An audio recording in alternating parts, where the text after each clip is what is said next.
Yo tout le monde, alors on se retrouve pour une nouvelle vidéo pour faire suite à ma précédente vidéo sur le tuto Binance et la création de compte. Donc là on va voir ensemble la plateforme Binance, on va la prendre en main et on va faire le tour ensemble à travers cette vidéo. Donc déjà juste vite fait, on va voir, je vous montre en tant que débutant ce que vous allez toucher le plus. Donc ça va être ce petit truc, ce petit panneau là avec le tableau de bord, sécurité et peut-être parrainage. Ensuite, ça va être ce panneau-là, portefeuille. Vous allez souvent cliquer sur vue d'ensemble, portefeuille spot et peut-être les futurs pour plus tard. Les ordres spot ici. Bon, les historiques quand vous voudrez aller voir vos historiques. Et ensuite, surtout, panneau de gauche. Donc ici, quand vous ferez des dépôts fiat, vous toucherez souvent à ça. L'onglet trader, bon, pour trader au spot, faire vos achats crypto. Et ensuite, ça, non. Ça, tout ce qui est dérivé, donc ça va être les futurs, etc. Et puis voilà, on va commencer tout de suite. Alors pour commencer, la première chose à voir, vous pouvez passer du mode light au mode nuit, ici. Ici, vous pouvez changer la valeur affichée de vos cryptos, donc en USD ou en euros, ou peu importe, à vous de choisir. Ici, vous avez la langue de la plateforme. Et ensuite, c'est ce panneau qui va nous intéresser. Donc on va cliquer sur tableau de bord. Alors vous arrivez sur cette page, la première chose qu'on a, c'est un onglet ici récapitulatif de ce que vous détenez en crypto sur le compte Binance, avec une valeur estimée en dollars ici, et en BTC ici. Euh, donc là, vous avez la liste de vos cryptos avec un petit truc là sympa, un petit camembert. Donc là, moi j'ai 99% de dot, donc il est full bleu. Juste en dessous, vous avez un onglet la sécurité. Donc ça c'est important, et je vous recommande d'activer au moins le 2FA. Donc c'est une authentification à deux facteurs et ensuite activer le code anti-hameçonnage. C'est très important pour sécuriser votre compte Binance. Vous pouvez faire les 4 bien sûr, c'est mieux, au minimum faire ces deux-là, je vous le recommande. Ensuite ici vous avez un panneau ordre ouvert, donc c'est un récap de tous les ordres que vous avez d'ouvert. Moi j'ai rien, donc il n'y a rien. Et ici, vous avez un onglet qui vous rappelle les frais de trading sur la plateforme Binance. Donc là, les frais de trading au comptant, spot, et ici, les frais par rapport au futur, aux dérivés futurs. Alors ensuite, l'onglet suivant, donc c'est sécurité. Donc c'est ce que je disais tout à l'heure avec l'authentification à deux facteurs. Donc c'est ici pour l'activer ou le changer, le modifier, etc.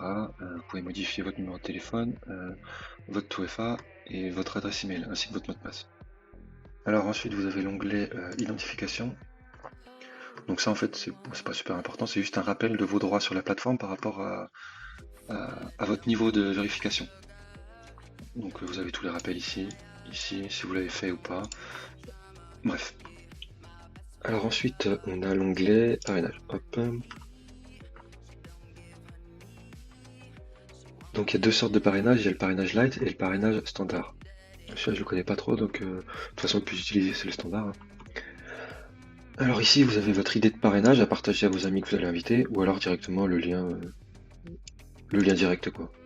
Et là, vous avez un petit tableau de bord pour suivre combien de personnes vous avez parrainé et puis ce que vous avez gagné par rapport à ça. Et voilà, vous pourrez directement cliquer ici pour inviter des amis avec un code barre, un QR code. Ensuite, on a récompense, on s'en fout, centre de tâche, on s'en fout. Déconnexion si vous souhaitez vous déconnecter de la plateforme. Et ici, gestion API. Alors l'API c'est quoi? C'est une clé en fait qui vous permet de rattacher votre compte Binance à une application extérieure. Donc par exemple là on peut voir que j'ai Atas et Bookmap. Donc c'est des logiciels externes de trading. Donc je peux trader sur ces logiciels à partir des fonds de mon compte Binance en liant les deux plateformes via une API. Donc que vous créez en cliquant ici. Mais si vous êtes débutant, vous n'avez pas à venir là-dedans pour l'instant. Donc voilà. Ensuite, vous avez, donc celui-là je ne l'avais pas montré, en gros c'est pour télécharger l'application Binance sur votre téléphone, vous scannez le QR code qui est ici. Et ça, c'est le petit truc qui vous envoie des notifications sur la plateforme Binance. Donc par exemple quand vous avez un trade qui a été exécuté ou qui est terminé, ou vous avez reçu des fonds, ou que vous avez transféré des fonds, etc. Ça sera affiché là-dedans.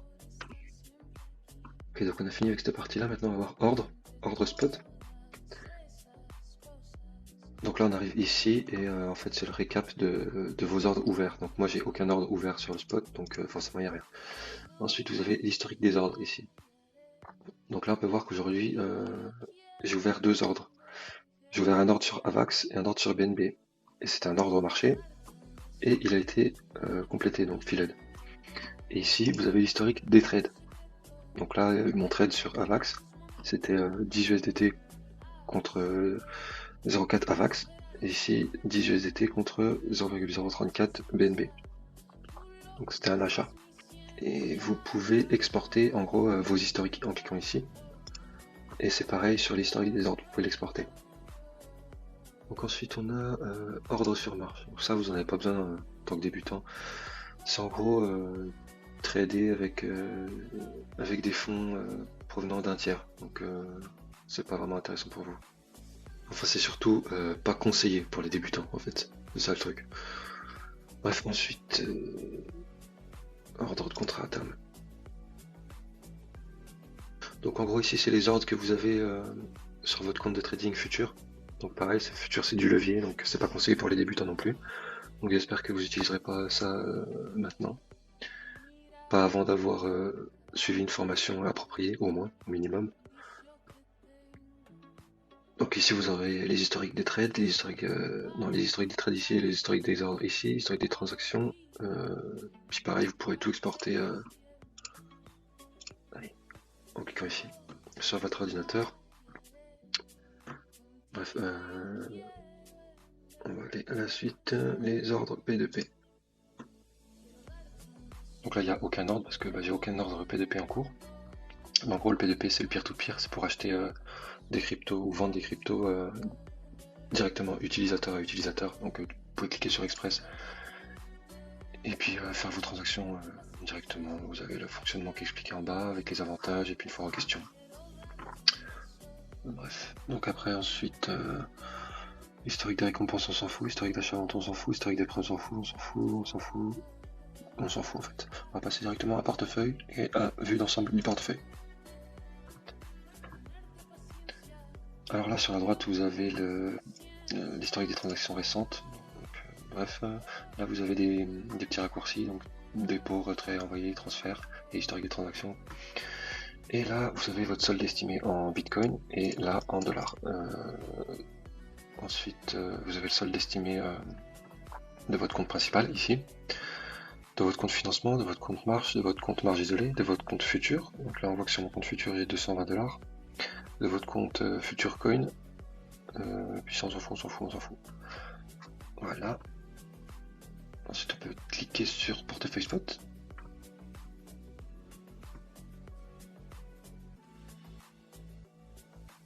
Si ça fait bien. Voilà, on retrouve nos raccourcis là-haut là.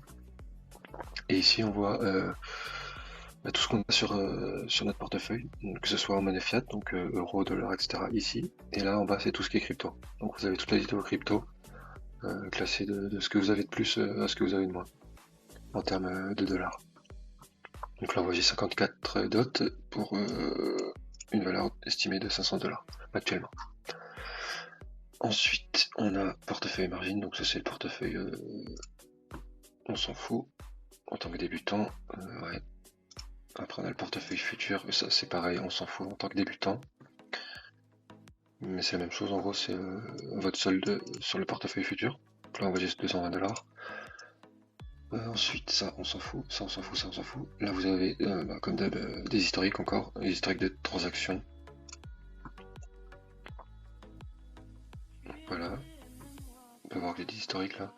Vous pouvez choisir le type d'historique, si c'était des retraits, des dépôts, etc. Quand et quelle heure d'actif, bref. Relevé de compte, bon ça on s'en fout, c'est pour déclarer aux impôts, je crois, c'est un truc comme ça, ouais. C'est pour demander des relevés en gros, pour transmettre les informations au fisc. Donc voilà, on a terminé toute la partie de droite, on va aller voir la partie de gauche maintenant. On va revenir sur la page d'accueil, hop, on va commencer par On va commencer par la gauche. Alors du coup, ici sur le petit carré là, vous avez un petit panneau qui s'ouvre, donc la majorité de ce qu'il y a ici, on s'en fout un peu. Là vous retrouvez vos clés API que je vous avais déjà montré. Tout ça, on s'en fout. À part ça, peut-être, quand vous cliquez ici, vous arrivez directement sur l'exchange, donc pour trader des cryptos.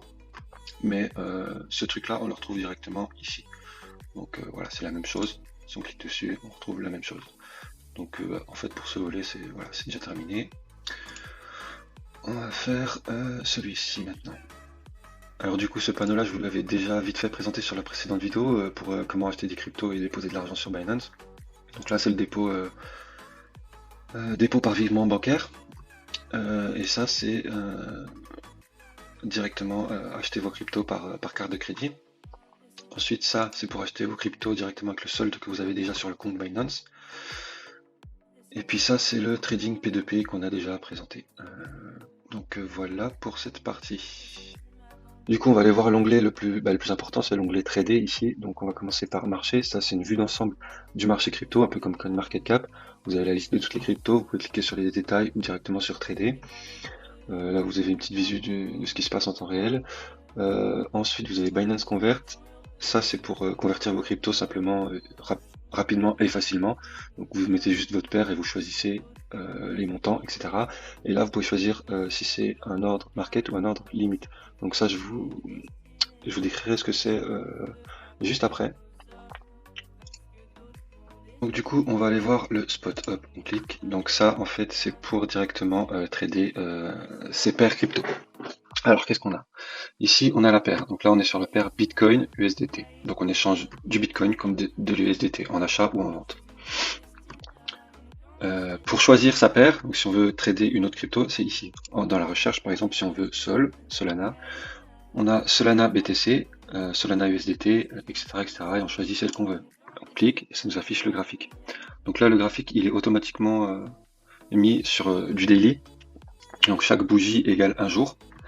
Et vous avez automatiquement l'indicateur du volume ainsi que des moyennes mobiles. Donc la 25 et la 100. Ici, vous pouvez enlever les indicateurs en cliquant sur la petite croix ici, hop. Et pareil, le volume, si vous dérange, vous pouvez le fermer pour avoir un graphique plus clair. Vous pouvez zoomer, dézoomer avec la souris de votre, avec la molette de votre souris, pardon.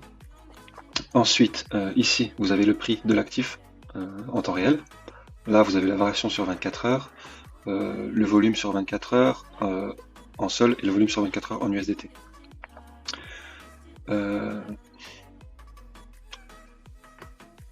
À gauche, vous avez l'order book.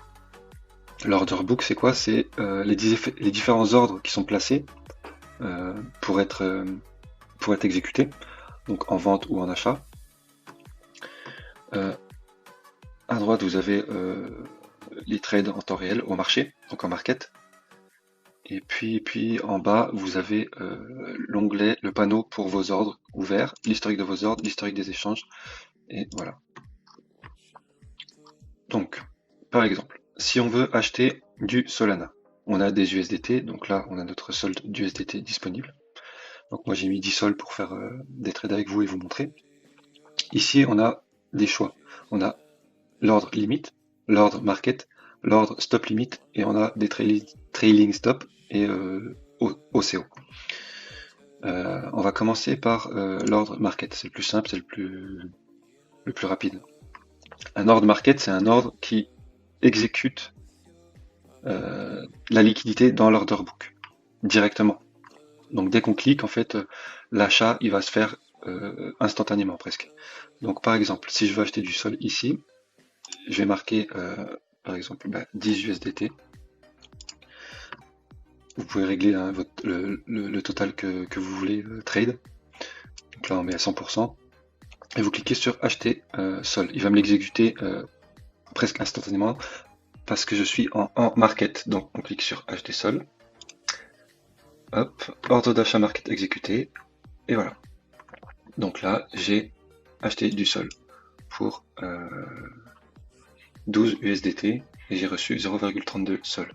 On peut voir ce qu'il y a de dispo, la balance là, hop, et la balance qui reste en USDT ici. Si on va dans historique d'ordre, on peut voir ici votre ordre. qui a été exécuté pour un montant de 0,32 sol. Donc voilà pour ça. Ensuite, pour vendre, c'est pareil, toujours en market, vous mettez le montant, là on va mettre 100% pour récupérer la totalité de mes USDT, et vous cliquez sur vendre. Ordre market créé, puis exécuter directement. On peut voir l'historique ici, hop, c'était une vente, 0,32 sol exécuté, et 12 USDT récupérés. Donc voilà pour ça. J'ai oublié de vous montrer, quand vous achetez une crypto ici, après vous pouvez la retrouver dans votre portefeuille spot. Donc on va le refaire pour vous montrer. Hop, on va mettre 14 USDT, on achète sol, l'ordre est créé, on a du sol, on a reçu 0,38. Maintenant on va aller dans portefeuille. Et on va voir que j'ai 0,38 sol dans mon portefeuille spot. Voilà, en deuxième ligne, ici 0,38. On va retourner sur l'exchange. Donc là on est revenu sur la paire BTC, on retape sol USDT, market, et je vais revendre les sols pour récupérer mes USDT. Vendre, exécuter, et j'ai récupéré mes USDT, voilà, qui sont là. Ensuite, qu'est-ce qu'on a à voir? Je vous ai parlé de ça, de ça, de ça.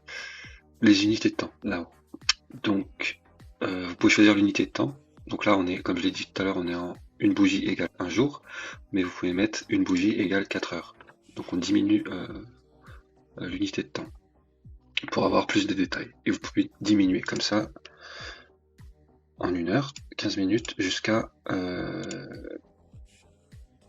ici, jusqu'à 1 minute. Et vous pouvez monter jusqu'à 1 mois. Donc ici, en 1 mois, une bougie égale 1 mois. Donc ça, c'est pour du très long terme, plusieurs années.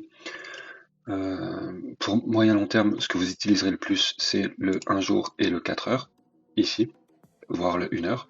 Et après, si vous tradez très court terme, vous utiliserez le 4 heures, le 1 heure, le 15 minutes, voire en dessous. Ensuite, ici, bon, apparemment, il propose un petit tutoriel, donc vous pouvez cliquer dessus et le regarder, ça coûte rien. Là, on a croisé 3 fois, isolé 5 fois. Donc ça, c'est pour le trading sur marge. Donc c'est du levier. En tant que débutant, je vous déconseille d'aller là-bas, donc on le verra pas dans cette vidéo. Je ferai une vidéo spéciale pour les dérivés, donc pour les futurs, les leviers, tout ça.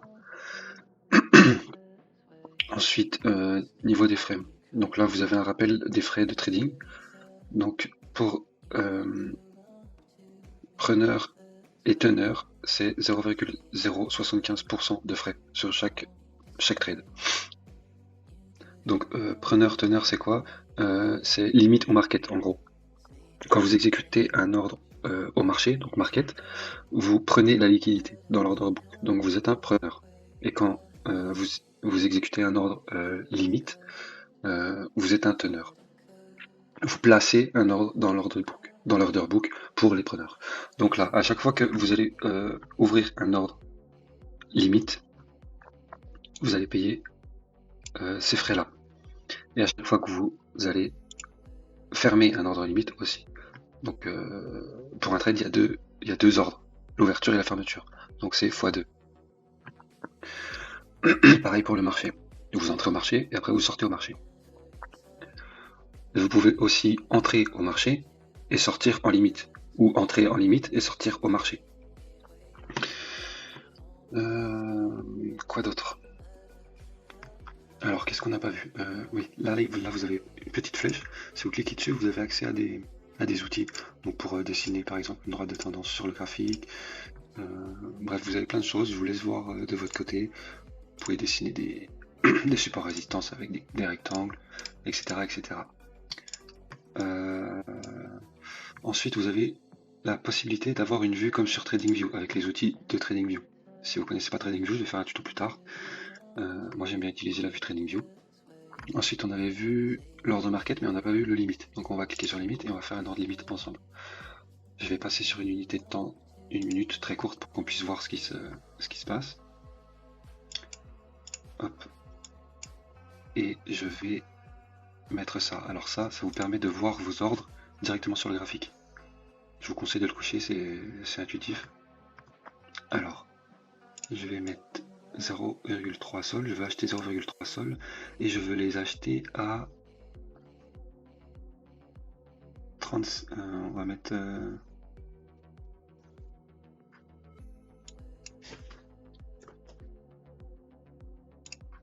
bon, j'ai placé l'ordre un peu plus haut parce que le prix allait dans l'autre sens, donc je voulais pas attendre des plombes.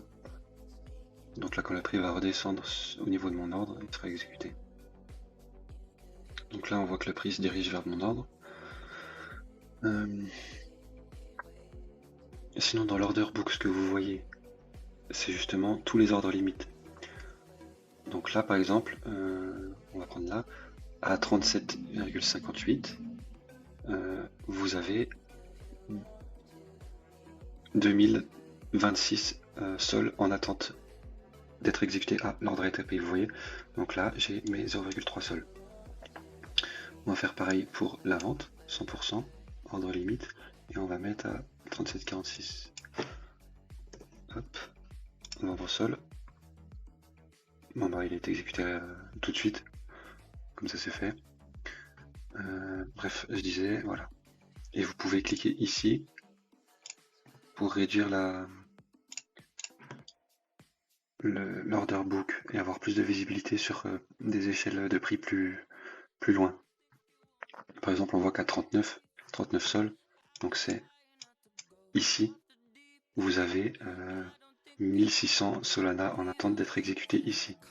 Donc là, il y a beaucoup de personnes qui veulent acheter ou qui veulent vendre à ce prix-là. Pareil pour les achats. Bon bah voilà, je pense qu'on a bien fait le tour. J'expliquerai d'autres concepts, par exemple ces deux-là, avec la vidéo sur les futurs, dans ma prochaine vidéo. N'hésitez pas à vous abonner à la chaîne, je vais mettre de plus en plus de contenu, de rejoindre le Discord communautaire gratuit, et de me suivre sur Twitter pour ne manquer aucun contenu. Voilà, ciao.